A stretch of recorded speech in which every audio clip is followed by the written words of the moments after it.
যদি এটাকে মুরব্বী মানুষ তো হয় আমাদের কি করে কি করবা আমি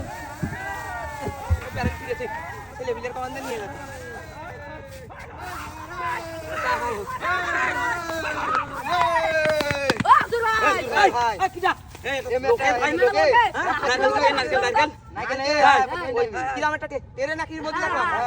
এমনি তোর মেরে আমার পিছনে